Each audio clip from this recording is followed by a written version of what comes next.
अस्सलाम वालेकुम नाजरीन, मैं हूँ शनीला अम्मार और मेरे साथ हैं जहीर अहमद। और जहीर जो हैं वो बड़े सीनियर प्रोड्यूसर हैं, हमारे बड़े लीडिंग चैनल के ऊपर बड़े लीडिंग एंकर्स के साथ काम करते रहे हैं। मैं और वो कुलीग भी रहे हैं, डॉन न्यूज में हमने इकट्ठा काम किया हुआ है। तो ये हमारा नया यूट्यूब चैनल हम स्टार्ट कर रहे हैं जिसमें हम दोनों आएंगे और मुख्तलिफ टॉपिक के ऊपर बात करेंगे। और हम दोनों के हमेशा से व्यूज जो है बड़े कॉन्फ्लिक्टिंग रहे हैं, लेकिन ये है कि माशाल्लाह ज़हीर की बहुत ग्रिप है, बड़ी उनकी नॉलेज है पॉलिटिक्स को लेके और जो पाकिस्तान के जो हालात हैं उन। तो अस्सलाम वालेकुम ज़हीर, कैसे हैं आप? जी, बिल्कुल ठीक-ठाक। बहुत शुक्रिया। एक तो बिल्कुल मुझे वो दो आज से 9-10 साल पहले का ज़माना याद आया जब हम एक साथ थे चैनल पे और उसके काफ़ी सारे किस्से हैं बीच में वक़्तन-फ़वक़्तन अगर ज़रूरत पड़ी तो हाँ, बताते भी और रहेंगे लेकिन आपने ये है कि 9-10 साल कह के मेरी तो उम्र बता देना कि 9-10 साल पहले। नहीं, उसमें ये है कि फिर मैं जब हम बहस करते थे, ज़ाहिर है जिस तरह आपने बताया कि व्यूज़ जो है वो मुख्तलिफ हैं, लेकिन उस वो बहस ज़रा ज़्यादा गरमा-गरम हो जाती थी, हम थोड़ा-सा ख़्याल रखेंगे और बाज़ दफ़ा वो बड़ी सीनियर साथी हैं। उस वक्त हम दरअसल दोनों ही नए-नए इस फील्ड में थे और एक तरह से स्टूडेंट्स ही थे पॉलिटिक्स के स्टडी खत्म की और मैं आगे जॉब में। तो एक बंदे में होता तो है जोश, फिर आहिस्ता-आहिस्ता उसको समझ आनी शुरू होती है कि नहीं, जोश से नहीं होश से रह के बात उससे करनी है। ये बात ठीक है, ये हाँ, बात ठीक है। उस तो वक़्त दूसरा हमारे मैं दरमियान भी एक हाँ, सीनियर मेरे और आपके उस्ताद हैं, आपके ज़रा पहले से थे, मेरे बाद में बने वो उस्ताद और बड़ी हमारी रिस्पेक्ट है उनके लिए। वो फिर बीच में सालसी का किरदार करते होते थे हम दोनों के दरमियान में बात। दोनों के दरमियान में करते होते थे। बिल्कुल। अच्छा, मैं अपने नाज़रीन को ये कहूँगी कि हमारे चैनल को सब्सक्राइब करें, लाइक करें और हमें आपने फीडबैक ज़रूर देना है हमारे इस प्रोग्राम का। अच्छा ज़हीर, आज एक बड़ी डेवलपमेंट हुई है जी, जनरल फैज़ हमीद के खिलाफ जो टॉप सिटी वाले हैं, उनका कोई केस खुल गया है। जिस केस के बारे में कहा जा रहा था जी, साकिब निसार ने उसको इन चैम्बर सुना और सुन के उसको कोई रिजेक्ट कर दिया था, तो ज़ाहिर है फैज़ हमीद की गुड्डी चढ़ी हुई थी। तो मेरा तो कहना ये है कि फैज़ हमीद के गुनाह तो बहुत ज़्यादा हैं। जिन असल गुनाहों पे उसको सजा मिलनी चाहिए, लगता है वहां पे हाथ नहीं डाला जा रहा है। वो कहते हैं ना उन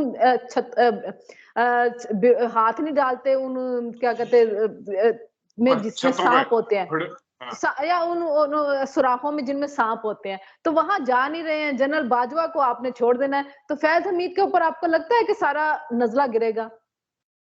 असल में आपने बिल्कुल ठीक कहा है कि जो और ज़्यादा जो उनकी हैं, जो उनके ऊपर इल्ज़ामात हैं, लेकिन वो आपने सही कहा है कि बाकी क्योंकि उन इल्ज़ामात को अगर छेड़ेंगे या उनके ऊपर तहकीकात करेंगे तो बड़े सारे पर्दानशीनों के नाम भी आ जाएँ।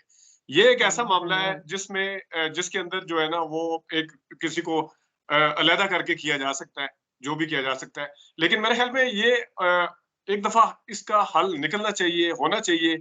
इस तरह के मुकदमात या इस तरह के जो इल्ज़ामात हैं उनको वाज़ेह होना चाहिए, बिल्कुल क्लियर होना चाहिए और एक दफ़ा डिसाइड कर लेना चाहिए कि क्या हुआ था, क्या किया, किसने क्या किया है, ये लाज़मी। और काज़ी फैसल साहब, चीफ जस्टिस साहब जो हैं, उनकी अदालत में एक केस गया है और जो पिटीशनर है, देखते हैं उसके ऊपर क्या करते हैं वो। और एक देखिए केस और भी ज़हीर चल रहा है ना, फैज़ाबाद धरना केस। अब वो जो फैज़ाबाद धरना केस है वो भी क्लियर क्लियर जनरल फैज़ हमीद के खिलाफ जाता है। अब जनरल फैज़ हमीद ने खुद से तो ये सारा कुछ नहीं सोचा होगा, पीछे थपकी तो उनको जनरल बाजवा की थी।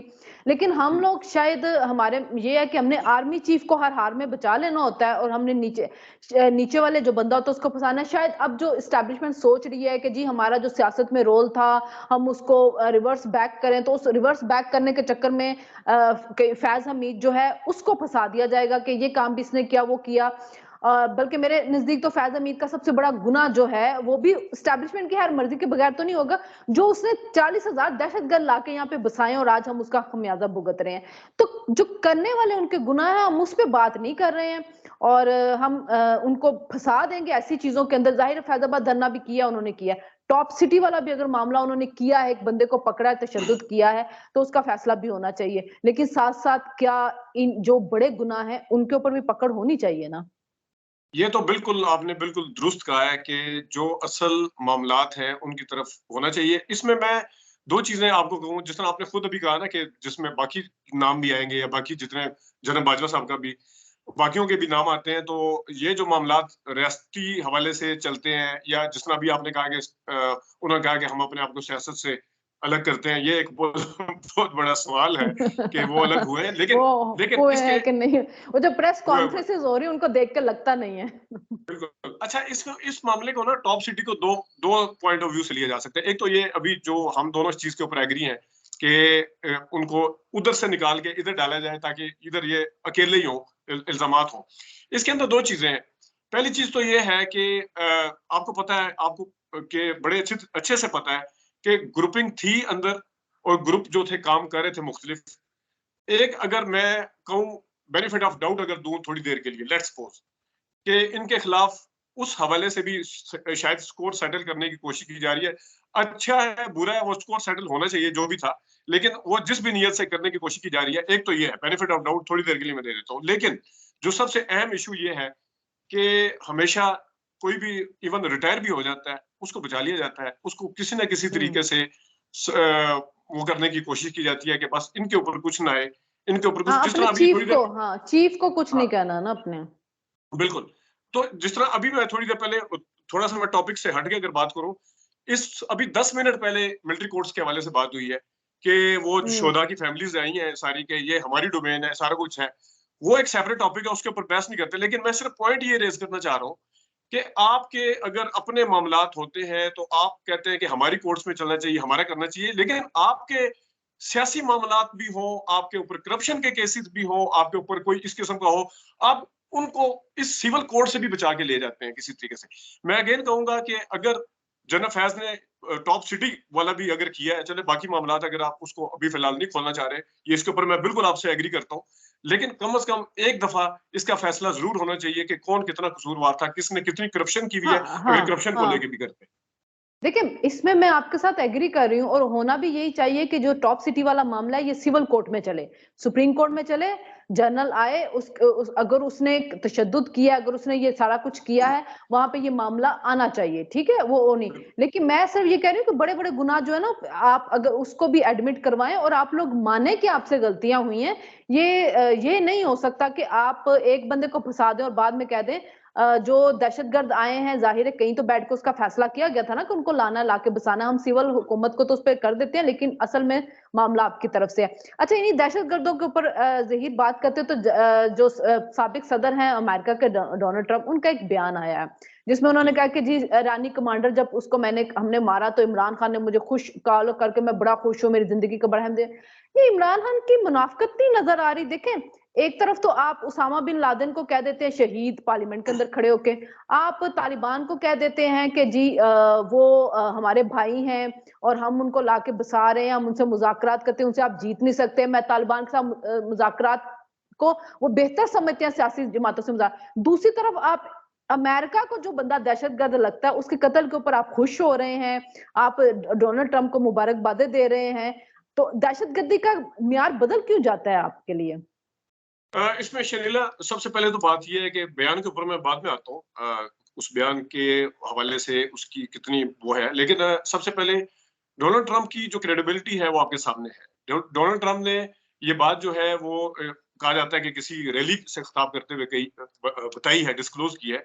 इस टाइम के ऊपर ये बात सामने लेके आना और इस किस्म की बात करना, और उसके अंदर जो तज्जियाकार है, या अक्सर ये भी सवाल उठ रहे हैं कि उन्होंने बड़ी बारीक वारदात डाली है कि नाम कंधा जो है वो इमरान खान का इस्तेमाल करके अपने वाह वाह करवाने की उन्होंने कोशिश किया। अभी थोड़ी देर पहले मैं देख भी रहा था कि हुसैन हक्कानी की ट्वीट आई हुई थी। हुसैन हक्कानी ने कहा कि ये बयान जो है ये मुझे झूठ लगता है। मैं नहीं कह रहा, हुसैन हक्कानी साहब कह रहे हैं।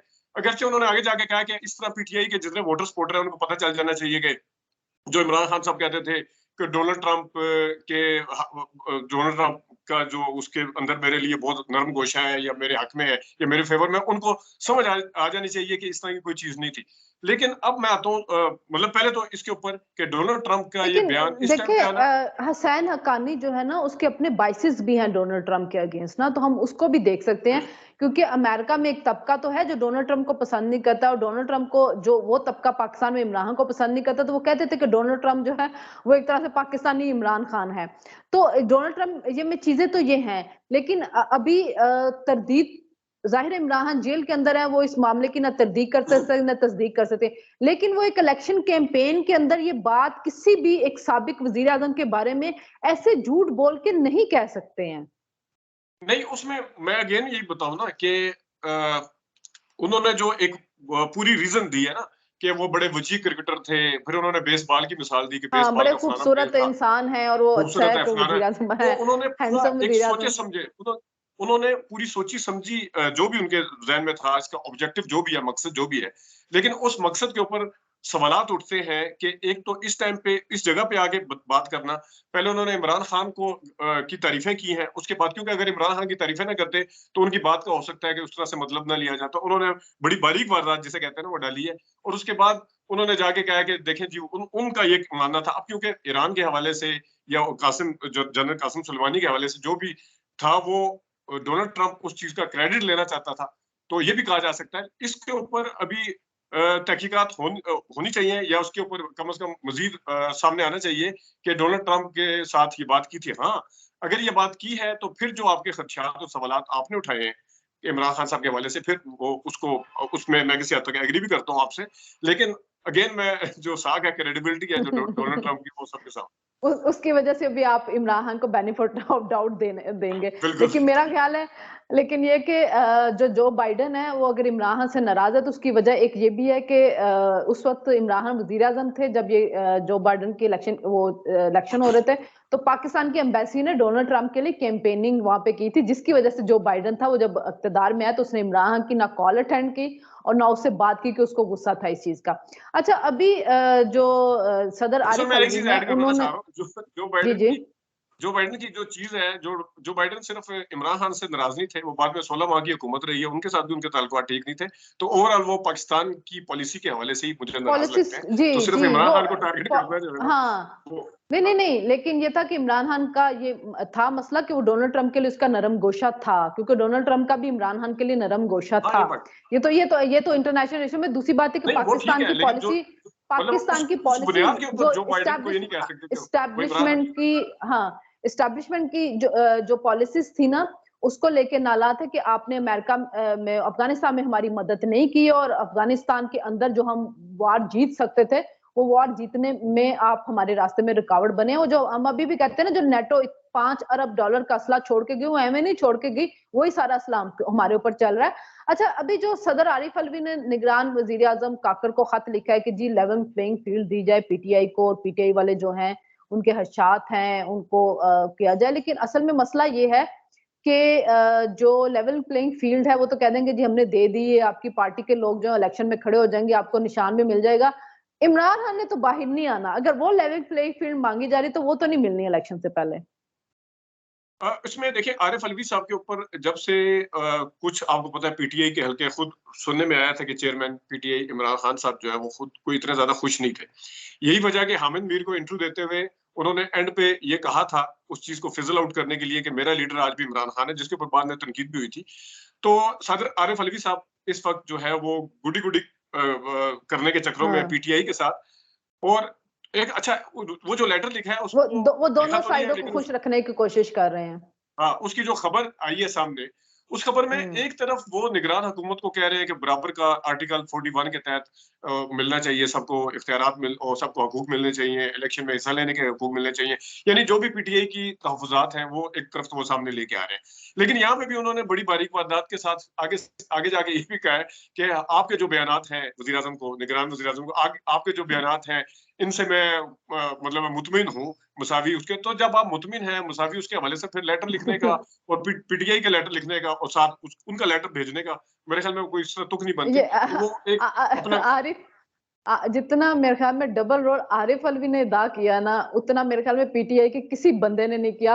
या वो ब्लैक साइड पे गए या वो व्हाइट साइड पे गई, ये बंदा बिल्कुल ग्रे एरिया पे चल रहा है उस वक्त से। हाँ, ये बात ठीक है, ये बात ठीक है। और पीटीआई के हलकों में के अंदर भी इनको हाँ। इनको बकायदा ट्रोलिंग होती है और कहा जाता है कि आप हम्म। विकेट के दोनों तरफ ना खेलें। सही बात है। चलें ज़हीर, फिर इंशाल्लाह कल हम अपना दोबारा आएँगे नए टॉपिक के साथ, और मैं फिर आप सबको कहूँगी कि हमारे जो हैं चैनल को सब्सक्राइब करें, लाइक करें और हमें फीडबैक ज़रूर दे दीजिएगा। आप लोग सब्सक्राइब करेंगे, लाइक करेंगे तो ही हमारा चैनल आगे जाएगा। तो फिर आपसे मुलाकात होगी। Okay Zaheer, thank you so much. फिर बहुत मुलाकात शुक्रिया होगी जी। शकीला। अल्लाह हाफ़िज़। अल्लाह अल्लाह हाफ़िज़। हाफ़िज़।